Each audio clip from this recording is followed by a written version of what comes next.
"Ma'am, if you don't belong here, you need to leave right now." The words cut through the warm Saturday afternoon, just as the crowd erupted from the bleachers. Hundreds of parents, coaches, and young athletes filled Carter Field, a sprawling baseball complex just outside Richmond, Virginia, where the state youth championship game had drawn one of the largest crowds of the season. The smell of grilled hot dogs drifted across the parking lot. Children chased foul balls along the chain-link fences. The bright summer sun reflected off aluminum bleachers and polished pickup trucks lined up beyond the outfield. For everyone else, it was a day of celebration. For Naomi Carter, it was about to become something very different. Sitting alone near the third base line, Naomi barely reacted when the shadow stopped in front of her folding chair. She calmly looked up from the scorebook resting on her lap. Standing over her was Officer Ryan Whitmore, a tall white police officer with mirrored sunglasses and a hand resting near his duty belt. His expression carried the confidence of someone accustomed to being obeyed. "I'm sorry," Naomi asked softly. Around them, the game continued. A pitcher wound up on the mound. A coach shouted instructions from the dugout. But Ryan's attention remained fixed on the woman seated before him. Naomi wore a faded navy baseball cap and a plain gray windbreaker despite the heat.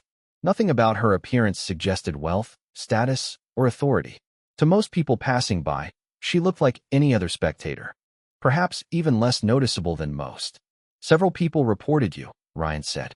"They said you've been sitting here for hours." Naomi glanced toward the field where a young player adjusted his batting gloves. A faint smile touched her face before disappearing again. "I'm watching my nephew play." Ryan followed her gaze briefly, then looked back. "Do you have a ticket?" Naomi reached into her bag and handed him a folded admission pass. Ryan examined it. The ticket was valid. Still, something in his posture remained unchanged. Around them, a few nearby parents had begun paying attention. Conversations quieted. Curious eyes drifted toward the growing interaction. Naomi noticed, but said nothing. Years of experience had taught her that sometimes silence revealed more than arguments ever could. Ryan handed the ticket back. "How long have you been here?" Naomi shrugged gently. "Since this morning." "That's a long time. It's a championship tournament." The answer was simple, reasonable. Yet Ryan's expression hardened slightly. Across the field, another officer approached from the parking lot. Naomi could feel the atmosphere shifting. The game was still being played, but nearby conversations had almost stopped entirely. She looked around at the families surrounding them. Children sat beneath umbrellas. Grandparents clapped from lawn chairs. Vendors pushed carts loaded with bottled water and pretzels. It was a normal American Saturday. Yet somehow she had become the center of attention. Ryan spoke again. "Ma'am, can I see some identification?" Naomi studied him for a moment. Not with anger, not with fear, just quiet observation. Then she slowly reached for her wallet. The breeze carried the sound of a bat cracking against a fastball somewhere behind them. Cheers erupted from the stands. Naomi handed over her driver's license. Ryan glanced down at the card. Then his eyes narrowed slightly. Something about the situation no longer made sense. But instead of stepping back, he took another look at Naomi, as if trying to fit her into a story he had already decided was true. And standing 50 yards away near the dugout, a wealthy parent who had made the original complaint watched everything unfold with growing satisfaction, completely unaware that before the next 24 hours were over, nearly everyone involved would wish they had simply left the quiet woman in the folding chair alone. Ryan Whitmore held Naomi Carter's driver's license a little longer than necessary. The plastic card rested between his fingers while the afternoon sun reflected off its surface. Naomi remained seated in her folding chair, her scorebook, closed now, resting quietly on her lap. Around them, the championship game continued, but the energy near the third base line had shifted. Parents who had been focused on pitches and scoreboards now exchanged glances. Some whispered. Others simply watched. Naomi had experienced moments like this before. Not at baseball fields, not in small Virginia towns, but enough times throughout her life to recognize the familiar pattern. People saw what they expected to see. Very few paused long enough to discover what was actually true. Ryan studied the license again. "You are from Quantico?" he asked. Naomi nodded once. "Yes. What brings you all the way down here?" Naomi looked toward the field, where 14-year-old Marcus Carter stepped into the batter's box. The boy adjusted his helmet and tapped the dirt with practiced focus. Family, she answered. Ryan followed her gaze. That your son? A faint smile appeared. My nephew. For a brief moment, the officer seemed uncertain. Then the second officer who had approached earlier stopped beside him. Everything okay? He asked quietly. Ryan lowered his voice, though not enough to prevent nearby spectators from hearing pieces of the conversation. We got multiple complaints. The second officer glanced toward Naomi. About her. Ryan nodded. Naomi noticed several people turning away quickly when their eyes met hers. Others continued watching openly. The wealthy parent standing near the concession stand folded his arms with visible satisfaction. His name was Charles Whitaker, a local business owner whose family had sponsored several league events over the years. Earlier that afternoon, he had spotted Naomi sitting alone near the same section for hours. Instead of asking a simple question, he had made assumptions. Assumptions that were now spreading through the crowd like ripples across still water. Ma'am, Ryan said, returning his attention to Naomi. Would you mind telling us exactly why you have been sitting in this location all day? Naomi looked at him calmly. Because my nephew has played 3 games today. 3 games. Tournament bracket. She pointed toward the scoreboard. They won the first 2. The second officer glanced at the display. She was right. The schedule posted near the entrance confirmed it. Yet Ryan remained unconvinced. Something about Naomi's quiet confidence seemed to challenge the version of events he had already accepted. A warm breeze drifted across the field. The American flag above center field fluttered softly against a cloudless blue sky. Somewhere behind the bleachers, a public address announcer called out the next batter's name. Naomi listened to the familiar sounds and thought about Marcus. He had worked all year for this tournament. Every early morning practice. Every weekend road trip. Every extra batting session after school. She refused to let this distraction become his memory of championship day. Then Ryan's radio crackled. A brief transmission echoed through the speaker. The words were unclear, but Naomi noticed the subtle change in his expression. It lasted less than a second, just enough to suggest that something unexpected had entered the conversation. Ryan turned away and listened carefully while Naomi sat motionless beneath the afternoon sun, unaware that events already moving beyond the baseball field were beginning to reshape everything. Ryan Whitmore stepped a few yards away from the folding chair and pressed a hand against the radio clipped to his shoulder. The transmission had already ended, but the brief message lingered in his mind. He exchanged a look with the second officer, then spoke quietly enough that only a few nearby spectators could hear. Naomi remained seated.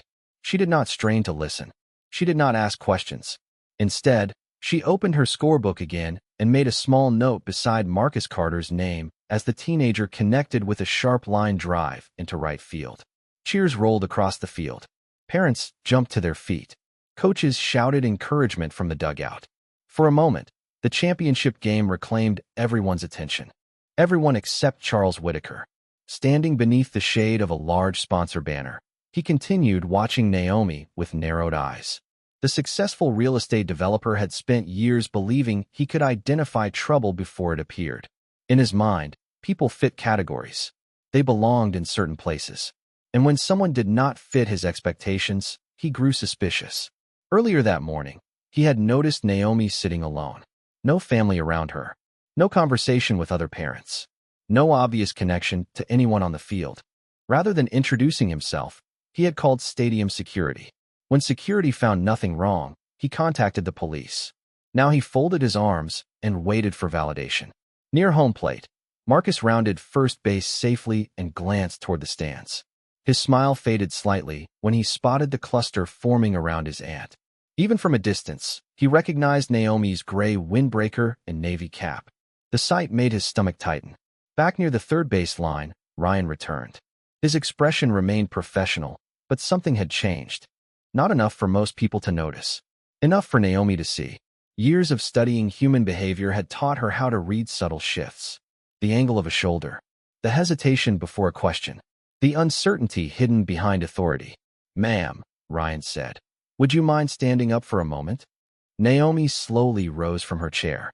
Around them, several phones appeared. Spectators began recording. The sunlight reflected from screens like tiny flashes of glass. Naomi noticed them all. She also noticed a young girl nearby tugging on her father's sleeve and asking why everyone was staring. The father did not answer. Ryan gestured toward Naomi's tote bag resting beside the chair. Is this yours? Yes. Do you mind if I take a look inside? Naomi studied him calmly. Do I have a choice? Ryan hesitated. The question landed harder than he expected. Before he could answer, the second officer cleared his throat. We are simply trying to understand the situation, ma'am. Naomi nodded slowly. Then asked questions. The words were polite, respectful, yet they carried a quiet confidence that seemed to unsettle several people listening nearby. For the first time, Ryan realized something unusual. Most people became defensive under scrutiny. Some became angry. Others became nervous.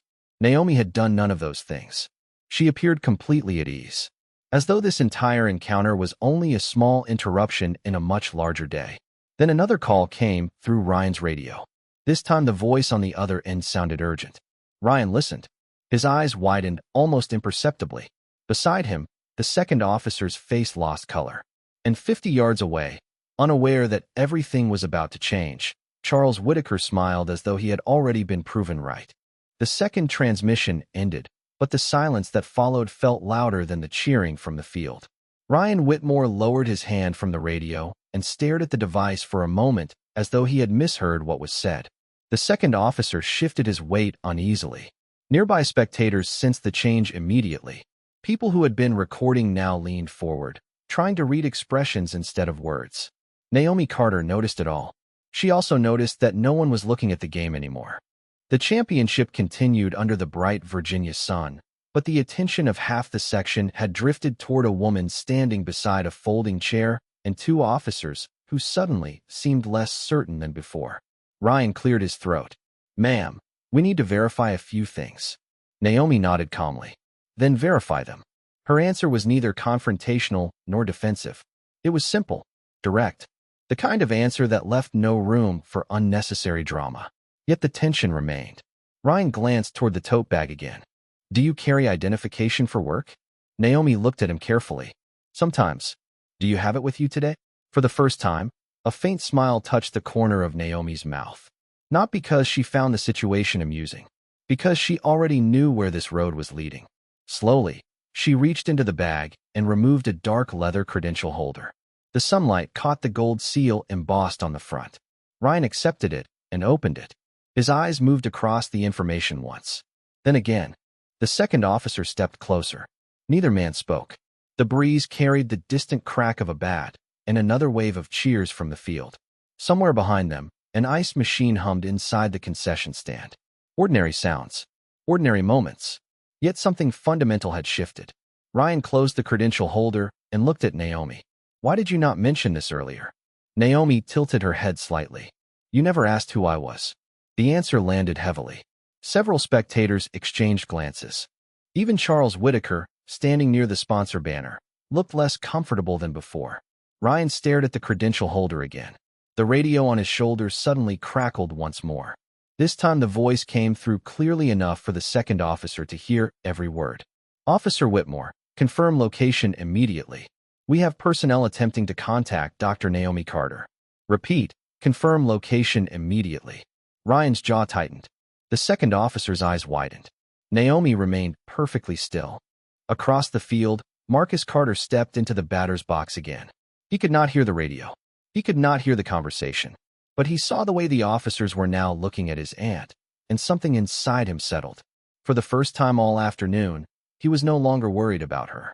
Back near the third base line, Ryan took a slow breath. The confidence that had defined the encounter from the beginning was fading.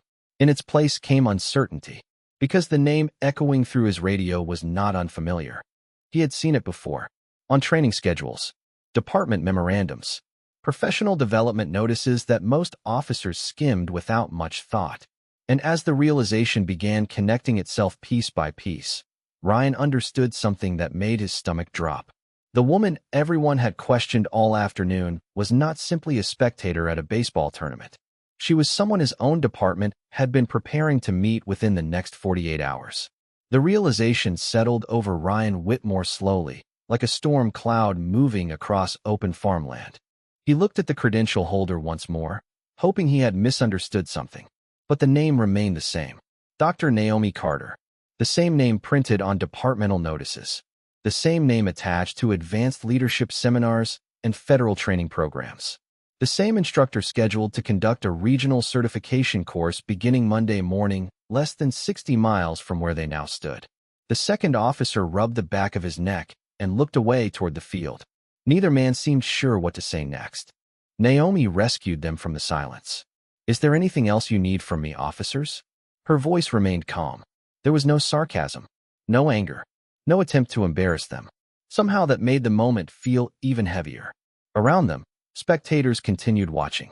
Word had begun spreading through the crowd. People whispered to one another. A few parents lowered their phones. Others checked social media posts they had already uploaded. Charles Whitaker felt the shift before he understood the reason. The confidence he had worn all afternoon began to crack. He took several steps closer, trying to hear what was happening. Near home plate, Marcus connected with another hit. His teammates erupted with excitement. Yet his eyes kept drifting toward the third base line. Something important was unfolding there. He could feel it. Ryan finally spoke. "Dr. Carter, I was not aware of your position." Naomi folded her scorebook and placed it inside her tote bag. "That much is obvious." The words were factual, not cruel. Ryan swallowed hard. For the first time that day, he noticed details he had ignored earlier. The disciplined posture, the measured speech, the confidence that came from years of experience rather than status. He realized she had never once raised her voice, never once argued, never once attempted to use her credentials as leverage. The radio crackled again. This time dispatch sounded almost frantic. "Officer Whitmore, federal personnel have been attempting to reach Dr. Carter for over 30 minutes. They have requested immediate contact." Several spectators heard enough to understand what was being said. Murmurs spread through the section. Charles Whitaker felt his stomach sink. "Federal personnel." The words landed like stones. Suddenly the woman he had dismissed as suspicious no longer fit the story he had constructed. Naomi accepted a ringing phone from inside her bag. The screen displayed multiple missed calls. She glanced at it briefly before answering. Naomi Carter speaking. Her voice was professional and warm. The person on the other end spoke quickly. Naomi listened for a moment. "Yes, I am still at the tournament," she replied. "No, everything is fine." Ryan looked down at the grass. The statement stung more than he expected. Because everything was not fine. Not really. An entire chain of assumptions had brought them here. Assumptions made by spectators. Assumptions made by Charles Whitaker. Assumptions made by him. Naomi ended the call and slipped the phone back into her bag. Then she looked toward the field where Marcus stood on second base, smiling beneath the afternoon sun. "I would like to watch the rest of the game now," she said quietly. No one answered immediately. Because standing there beneath the bright Virginia sky, everyone suddenly understood that the person who had been questioned all afternoon was not the one who needed explaining. The crowd slowly began returning its attention to the championship game, but the atmosphere around the third base line felt different now. The tension that had dominated the afternoon had not disappeared. It had simply changed shape. Naomi Carter lowered herself back into her folding chair and opened her scorebook once again.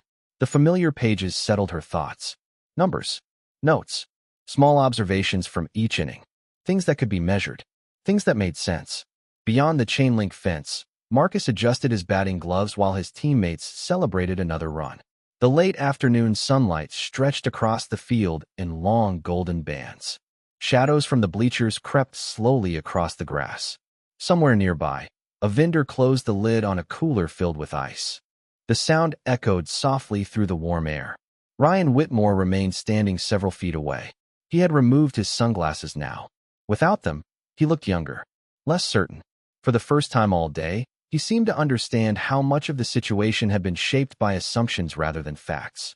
The second officer quietly excused himself and walked toward the parking lot, leaving Ryan alone with his thoughts. Naomi noticed him standing there, but said nothing. Silence had always revealed more than lectures. Over the years, she had trained thousands of people. Federal agents, investigators, supervisors, task force leaders. Most arrived believing confidence was the same thing as judgment. Many learned otherwise. Ryan shifted his weight and glanced toward the field. Children laughed near the concession stand. Parents unfolded lawn chairs. A little girl chased a foul ball through the grass while her grandfather cheered her on. The ordinary beauty of the afternoon seemed almost painful now. because it highlighted how unnecessary everything had been. Naomi turned another page in her scorebook. The paper felt rough beneath her fingertips. The scent of fresh-cut grass drifted through the air. She listened to the distant voice of the announcer calling out the next batter. For a moment, she allowed herself to forget the crowd, the questions, and the attention. She was simply an aunt watching her nephew play baseball. Ryan finally spoke. "Dr. Carter." Naomi looked up. His voice was quieter than before. "I owe you an apology." Naomi studied him carefully. The words appeared sincere. Yet she knew apologies alone rarely fixed anything. Growth did. Understanding did. Accountability did. "Perhaps," she said gently. Ryan lowered his eyes. The answer was not what he expected, but it was fair. Very fair. A breeze moved through the stadium, carrying the sound of a flag snapping softly against its pole. The sunlight reflected across the aluminum bleachers like liquid gold. Naomi watched Marcus steal third base and smiled faintly. Ryan followed her gaze. "You never told us who you were." Naomi's expression softened. "Because that should not have mattered." The words settled heavily between them. Ryan looked away. He knew she was right. If she had been exactly who everyone assumed she was, she still deserved the same respect, the same fairness, the same dignity. For several seconds, neither spoke. Then Naomi returned her attention to the field while Ryan remained standing quietly beside the fence, listening to the cheers of families and the crack of baseballs against bats, carrying a lesson far heavier than anything written in a training manual. The final out of the inning sent another wave of applause through Carter Field. Players jogged toward their dugouts while parents stretched their legs and lined up at the concession stand. The championship game had entered its final stages, but for Ryan Whitmore, baseball had become the farthest thing from his mind. His phone vibrated in his pocket. He glanced at the screen and immediately felt his pulse quicken. The caller was Chief Daniel Mercer. Ryan answered at once. "Chief." The voice on the other end was calm but direct. "Where is Dr. Carter?" Ryan looked toward Naomi. She remained seated near the fence, watching Marcus laugh with his teammates. "She is here, sir." A long pause followed. "Good," Chief Mercer said. "Because half the department has been trying to reach her." Ryan swallowed. "Sir, the regional training conference starts Monday morning. Every command officer in 3 counties will be attending. Dr. Carter is leading the program." Ryan felt the weight of every word. Around him, the stadium noise seemed distant. "I understand." "Do you?" the chief asked quietly. "Because I just got off a call with the federal coordinator. They specifically mentioned her reputation." Ryan closed his eyes briefly. "Yes, sir." "Then listen carefully. Dr. Carter has trained agents, investigators, and supervisors from across the country. The people she teaches go on to lead major operations. She is one of the most respected instructors in the field." Ryan stared at the grass beneath his boots. A few feet away, Naomi smiled as Marcus waved from the dugout. The contrast was impossible to ignore. The woman sitting in a folding chair beside a youth baseball field was the same person departments across the nation trusted to shape future leaders. "Thank you, Chief," Ryan said quietly. The call ended. At nearly the same moment, another figure approached from across the stadium. Charles Whitaker moved through the crowd with noticeably less confidence than before. Several spectators watched him carefully. Earlier that day, he had spoken loudly. Now his shoulders seemed heavier. He stopped a few feet from Naomi. For several seconds, he said nothing. Naomi looked up. The late afternoon sunlight reflected softly across the lenses of her reading glasses. Charles cleared his throat. "Dr. Carter." Naomi waited. "I owe you an apology." The words came slowly, as though each one required effort. "I made assumptions." Naomi studied him quietly. Nearby conversations faded as people sensed something important unfolding. Charles looked toward the field. "I saw someone sitting alone and decided I knew the whole story." The admission hung in the warm air. Naomi followed his gaze toward Marcus and the other players gathering near the dugout fence. "Most mistakes begin that way," she said softly. Charles nodded. There was no argument. No defense, because deep down he knew she was right. For the first time all afternoon, the people standing around them were not looking at titles, uniforms, or credentials. They were looking at character. And in that moment, many realized the most important lesson of the day had nothing to do with baseball, authority, or status. It had everything to do with the danger of believing you understand someone before you have taken the time to know them. The championship game ended just before sunset. The scoreboard glowed against the deepening sky while players rushed onto the field, laughing, shouting, and embracing one another after months of hard work had finally paid off. Marcus Carter sprinted across the grass with his teammates before breaking away and heading straight toward the third base line. Naomi stood as he approached. The teenager wrapped his arms around her and held on for a moment. "You saw the whole thing, right?" he asked with a grin. Naomi smiled warmly. "Every inning." Marcus looked relieved. To him, that was what mattered most. Not trophies, not photographs, just knowing she had been there. Nearby, parents gathered for team pictures while coaches organized awards. The evening air had cooled slightly, carrying the scent of fresh grass and distant barbecue smoke from a nearby neighborhood. Stadium lights flickered on one by one. Ryan Whitmore remained near the fence. He had spent the last 20 minutes thinking about everything that had happened. Every assumption, every decision, every opportunity he had missed to simply ask a better question. Finally, he walked toward Naomi. Marcus immediately sensed the seriousness in his expression and stepped aside. Ryan stopped a few feet away. "Dr. Carter," he said quietly. Naomi turned toward him. The noise of celebration continued around them, but neither seemed distracted by it. Ryan took a slow breath.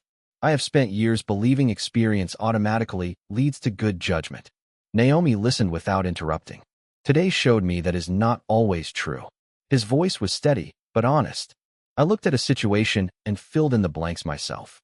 I decided what I thought was happening before I knew the facts." The words carried more weight than any formal apology could have. Naomi saw that. So did Marcus. So did several people nearby who had stopped talking long enough to listen. Ryan continued, "I cannot change how this afternoon started, but I can learn from it." For several seconds, Naomi said nothing. Then she nodded gently. "That is all any of us can do." Ryan lowered his eyes briefly. The answer felt like grace. Not because it erased his mistake, because it gave him a chance to become better than it. Across the parking lot, Charles Whitaker stood speaking with several parents. Earlier, he had seemed eager to justify himself. Now he appeared humbled, more thoughtful, less certain of his first impressions. The evening had changed him too. Naomi looked around the field. Children chased one another through the outfield grass. Families packed folding chairs into the backs of trucks and sport utility vehicles. Coaches carried equipment bags toward the parking lot.